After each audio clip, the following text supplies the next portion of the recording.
गांव के कोने पर एक पुराना नीम का पेड़ खड़ा था। उसी पेड़ के नीचे रघु रोज सुबह अपना छोटा सा दाल चावल का ठेला लगाता था।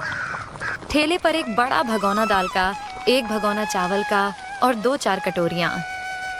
दिन भर मुश्किल से 5-6 ग्राहक आते थे। उस दिन भी धूप तेज थी। रघु अपने ठेले के पास बैठा सोच रहा था कि आज फिर कितना कम धंधा हुआ। तभी एक आदमी जो रोजाना उसके यहाँ खाना खाता था। अरे रघु भाई, तुम ये ठेला चलाकर घर कैसे चलाते हो? रघु ने एक लंबी सांस ली और बोला, क्या बताऊं भैया, मुश्किल से घर का खर्च निकलता है, ऊपर से पुराना कर्ज भी है। अब तो बस इसी में गुजारा कर रहे हैं। अरे यार, दाल चावल बेच के क्या कमाओगे? कभी कुछ नया बनाने का सोचा? नहीं भैया, दूसरा कुछ बनाना आता ही नहीं। खेत भी नहीं है कि खेती करूं, जो आता है वही बेच रहा हूं। देख भाई, अगर आगे बढ़ना है ना तो कुछ अलग करना पड़ेगा। लोग नए स्वाद के पीछे जाते हैं। ये कहकर वो चला गया। रघु सोच के बादल छा गए। सच कह रहा था वो। आखिर क्या बनाऊं जो लोग पसंद करें और अच्छा दाम भी मिले। उसी समय एक महिला अपने छोटे बेटे का हाथ पकड़ कर आई। चल बेटा, दाल चावल खा लेते। नहीं माँ, मुझे दाल चावल नहीं चाहिए, मुझे बिरयानी खानी है। बेटा मुंह बिगाड़ते हुए बोला, बेटा यहाँ बिरयानी नहीं मिलती और वो बहुत महंगी भी होती है। चल दाल चावल खा ले। नहीं, मुझे नहीं खाना। महिला ने मजबूरी में ठेला छोड़ दिया और बेटे को लेकर चली गई। रघु ये सब चुपचाप देख रहा था। उसके मन में एक बिजली सी कौंधी। बिरयानी, हाँ, लोग बिरयानी पसंद करते हैं, महंगी भी है, शायद यही बिके। शाम को जब रघु ने ठेला समेटा और घर पहुंचा तो उसका चेहरा उम्मीद से चमक रहा था। कमला, उसने अपनी पत्नी को आवाज दी।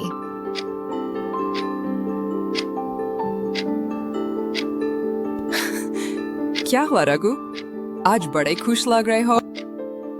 सोच रहा हूँ कल से ठेले पर बिरयानी बेचें, लोग पसंद भी करेंगे और मुनाफा भी अच्छा होगा। कमला चौंक गई। बिरयानी? लेकिन बनाएगा कौन? मुझे तो नहीं आती। रघु कुछ पल सोचता रहा, फिर बोला, सलीम को क्यों ना पूछूं? वो होटल में काम करता है, उसे तो बिरयानी बनानी आती होगी। वो जरूर सिखा देगा। कमला हंस दी। ठीक है, पूछ लेना।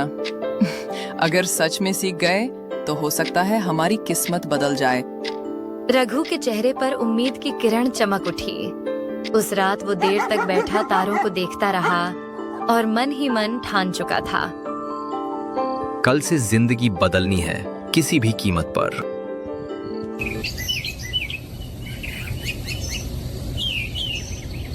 अगली सुबह रघु सूरज निकलने से पहले ही उठ गया।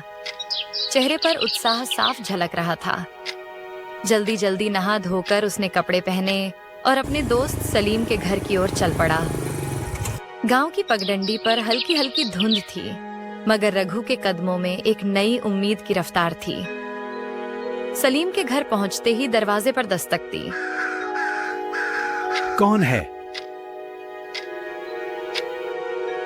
अरे रघु, बड़े दिनों बाद आए हो भाई।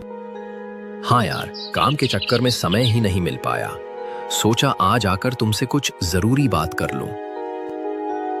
अरे आओ आओ अंदर। सलीम ने उसे चारपाई पर बैठाते हुए कहा, क्या बात है? चेहरे से तो लग रहा है कोई बड़ा फैसला लेने वाले हो।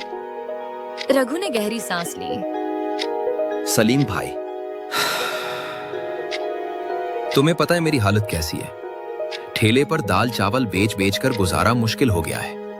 कर्ज का बोझ भी बढ़ता जा रहा है। सोच रहा हूं कुछ नया करूं और इसी वजह से तुम्हारे पास आया हूं। सलीम ने गंभीर होकर पूछा, क्या मदद चाहिए भाई? जो होगा मैं जरूर करूंगा। रघु ने थोड़ी हिचकिचाहट के बाद कहा, भाई मुझे तुमसे बिरयानी बनाना सीखनी है। सुना है तुम्हारी बिरयानी का जवाब नहीं। सलीम का चेहरा खिल गया। अरे बस इतनी सी बात। ये तो बड़ी आसान चीज है, बताता हूँ। रघु उत्सुकता से उसकी बात सुनने लगा। सलीम बोला, सबसे पहले ये बताओ रघु भाई, वेज बिरयानी बनाओगे या चिकन चिकन बिरयानी? मैं तो वेज बिरयानी बनाऊंगा। गांव में लोग वेज बिरयानी ज्यादा पसंद करते हैं। ठीक है फिर। सलीम ने हाथ से इशारा करते हुए समझाना शुरू किया। सबसे पहले तुम चावल को उबाल लेना। चावल को उबालने के बाद खड़े मसाले डालकर उसमें तड़का लगा देना और फिर थोड़ी देर उसमें पनीर, मटर, सोयाबीन डालकर और ऊपर से नींबू डालकर ढक देना। इससे बिरयानी की खुशबू बहुत ही अच्छी आएगी। करीब 80% धीमी आंच पर बिरयानी को पकाना और 30 मिनट दम लगाना और आपकी बिरयानी तैयार। रघु उत्साह से बोला, अरे सलीम भाई, ये सच में बहुत आसान काम है। बस बिरयानी को बढ़िया से पकाना होगा। लेकिन ध्यान रखना रघु भाई, दम और धीमी आंच ही बिरयानी में असली स्वाद लाती है। और अगर ये सीख गए तो यकीन मानो लोग उंगलियां चाटेंगे। रघु की आंखों में चमक आ गई। बस सलीम भाई, अब ठान लिया है कि वेज बिरयानी का ठेला लगाऊंगा। अगले दिन से रघु और उसकी पत्नी कमला घर पर बिरयानी बनाते हैं और बिरयानी बनने के बाद रघु बिरयानी को ठेला पर लेकर निकल जाता है और गांव के बाजार में बिरयानी का ठेला लगाता है। धीरे धीरे लोग आते हैं और कहते हैं बहुत अच्छी बिरयानी है, और ऐसे करते करते पहले ही दिन रघु की सारी बिरयानी खत्म हो जाती है। रघु अपना ठेला लेकर घर की ओर निकल पड़ता है और घर पर पहुंचकर अपनी पत्नी से बोलता है, कमला, आज धंधा बहुत ही अच्छा हुआ है। सारी बिरयानी खत्म हो गई और लोगों ने बहुत बढ़िया से बिरयानी को खाया और लोगों को स्वाद बहुत अच्छा लगा। चलो ठीक है, बिरयानी सबको अच्छी लग रही है तो हम बिरयानी ही बचेंगे, और जब बिरयानी बढ़िया से बिकेगी तब धीरे धीरे हमारी कष्ट और परेशानी भी खत्म हो जाएगी। एक दिन रघु ऐसे ही बिरयानी बेच रहा था, तभी वहां पर उसका दोस्त सलीम आता है। क्यों रघु भाई, बिरयानी सही बिक रही है ना? हाँ सलीम भाई, बहुत ही अच्छी दुकान चल रही है। लोग वेज बिरयानी को बहुत ज्यादा पसंद कर रहे हैं।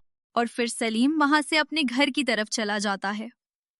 इसी तरह रघु और कमला का दिन खुशी खुशी कट गया। तो दोस्तों, देखते रहिए बेस्ट कहानी एक्सप्रेस। मिलते हैं अगली कहानी में।